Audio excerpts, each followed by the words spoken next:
Welcome to Movie Recap. In today's video, we will be going through the 1996 comedy drama movie Jack. Turn on subtitles and spoilers ahead. The movie begins at a Halloween party where a young woman, Karen Powell, is dancing with her husband, Brian Powell. Suddenly, Karen feels a sharp pain in her stomach and steps aside from the dance floor. Brian quickly gets to her and asks what is wrong. It turns out that Karen has been pregnant for a little more than 2 months, but is going into labor. Brian and their friends rush her to the hospital. The nurses do not believe her when she says that she's not due for another 7 months. The doctors come in and calmly tells her that it might actually be only some early pregnancy cramps, but is surprised to see her fully dilated. With a deep breath taken, Karen pushes out a fully developed baby boy. She holds him in her arms and calls him Jack. The doctors check Jack's condition and find out that he has an exaggerated form of Werner syndrome. Because of this, his cells are growing 4 times faster than normal rate. Although he should be a 2-month-old infant right now, he's a fully developed 9-month-old baby. The doctors assure the parents that the kid is perfectly healthy and in a good shape. He explains that the nature has given all humans an internal clock that meters out a lifespan and controls our growth. Jack's clock happens to be ticking faster than others. The condition is unheard of, so it doesn't have any cure, but they predict that if the kid grows at this rate, he will turn into a fully grown 40-year-old man at the age of 10. The parents are in utter disbelief. Cut to 10 years later, as the doctors had predicted, Jack grows up faster than any human and appears to be a full-grown man at the age of 10. Although his appearance affirms otherwise, Jack is a child by nature. His parents have never allowed him to step out of their gated house, scared that he will get bullied. The neighbor kids who have only got glimpses of him through the window consider him a giant monster who eats children. Lawrence Woodruff is Jack's teacher, who homeschools him every day. He's the only person who is close to Jack other than his parents. One day, Woodruff is trying to teach Jack, but he keeps on getting distracted by the kids in the front of the house that they're trying to get a glimpse of the giant 10-year-old. To mess with them, Jack throws a gooey eyeball toy through the window. Woodruff finally gets him back to study but notices the sadness in Jack's eyes. After the class, Woodruff suggests to Karen and Brian that they send Jack to school. Karen, being the protective mother she is against the idea. Woodruff states that he can warn the principal and prepare the kids for Jack's arrival to make it easier for him to fit in, but the parents are still against the idea. In the evening, Jack and Karen play Marco Polo around the house. When the game ends, Jack asks Karen if he really is a giant monster. He had heard the children talk about him during the day. Karen assures him that he is as normal as any other kids of his age, which couldn't be further away from the truth. Before going to sleep, Brian and Karen discuss if they should really send their kid to the school. They are disturbed by Jack coming to their room wanting to sleep with them because he had a nightmare. The following day, Jack is told that he is going to school for the very first time. He excitedly shaves his beard and puts on his clothes. Karen packs him food, and as they make their way out to the school, they meet the principal, McGee, who welcomes Jack. The parents wish him luck, and before leaving, Karen asks him to call her anytime if he gets bullied. The principal then introduces Jack to the teacher, Miss Marquez. Jack shyly enters the class and stands in front of his classmates. The group of kids who were chased away by him yesterday are also in the same class. Miss Marquez introduces him to the kids and asks him to take a seat. Jack then sits on a seat which is too small for him. While trying to fit in, he falls off, making the entire class laugh. Even when is provided with a bigger seat, he breaks it and the kids laugh even harder. During recess, he is alone in the playground. The children look at him and whisper to each other about his controversial size.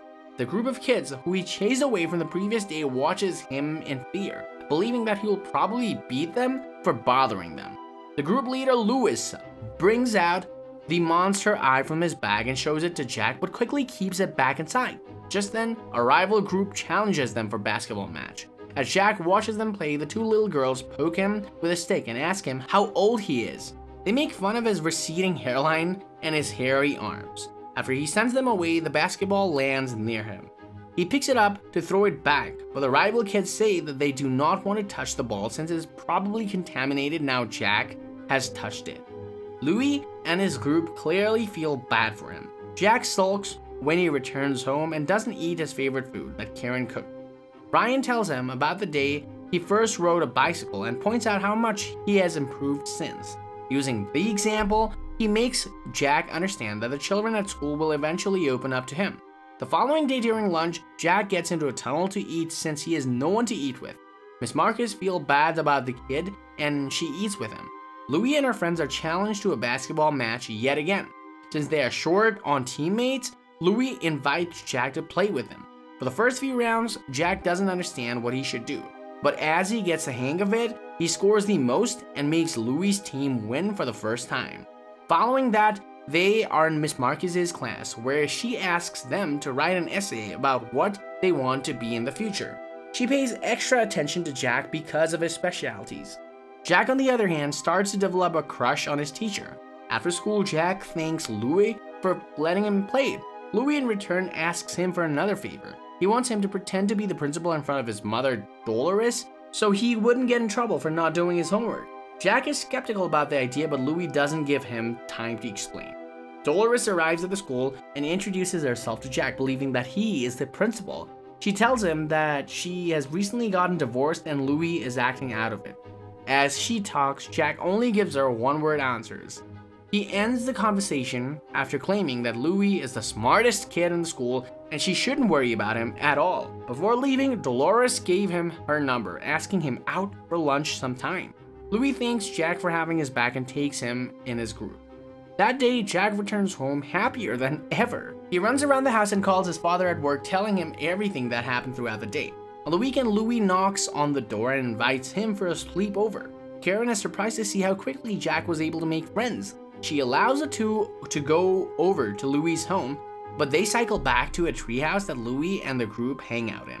The other kids do not want to let Jack into the group, but Louie shows them the adult magazine that Jack was able to get for them on the way. Seeing that they can probably get a lot of favors from him, they accept him into the group. They talk about girls and alcohol and have farting competitions all night. Meanwhile, Karen misses her kid since he has been away from home for the first time in 10 years. Brian finds her inside the box that Jack often plays with and tells her that their kid growing up is a good thing. The following day at school, the kids take a class picture of the yearbook. Starting that day, Jack becomes an inseparable member of the group. They hang out at the treehouse almost every day, go to trick-or-treating on Halloween, and Jack buys some adult magazine for his friends. One day, he even brings Woodruff into the treehouse and lets him into the group after making him eat a gross smoothie ball. However, the treehouse cannot handle all that weight and it breaks, and as time passes, Jack grows older. He starts to lose hair and go bald, because of which he uses black gel on his hair. His classmates start to submit their essays about what they want to be in the future, but Jack hasn't decided yet. A girl says that she wants to get married by 28, but when Jack does the math, he finds out that he can only marry when he is 112 years old. He mutters to himself that he wants to be alive when he grows up. After class, he asks Miss Marcus to be his date for the dance, and as she tries to explain that they cannot go together, he kisses her. Miss Marcus is taken back. She bluntly tells Jack that he's just a child so that they cannot go together. She apologizes to him, but he breaks down crying and runs away. However, his day gets worse when he trips and falls on the stairs. He immediately is rushed towards the hospital, where his parents come running, worried for their son. The doctor claims that Jack's body has suffered a severe strain because of the rate of his cell multiplication. Hence, his internal clock is starting to run out, meaning that he doesn't have that many years to live. After returning home, Karen tells Jack that they have decided to withdraw him from school for his own safety. Jack throws a tantrum because he doesn't want to be separated from his friends. He begs Brian to let him go back to school, but the parents know that they cannot allow after what had happened. At night, Karen and Brian are talking about Jack in their room, and when Jack gets hold of the matchbox that Dolores' number and the name of club on it, he sneaks out for the first time and visits the club. There he meets a man named Paul and drinks with him. A while later, he meets Dolores and they start to dance. In the middle of it, she tries to make out with him. Jack remembers that she is still his friend's mother and retreats. He tries to get away from her, but bumps into a guy in the process. The man is clearly drunk and starts a fight with him. Jack insults him, making the guy punch him on the face. At the end of the night, Jack ends up in jail for trashing the club. Dolores bails him out and drives him back home. Good thing for Jack, his parents are asleep, so he doesn't get in trouble.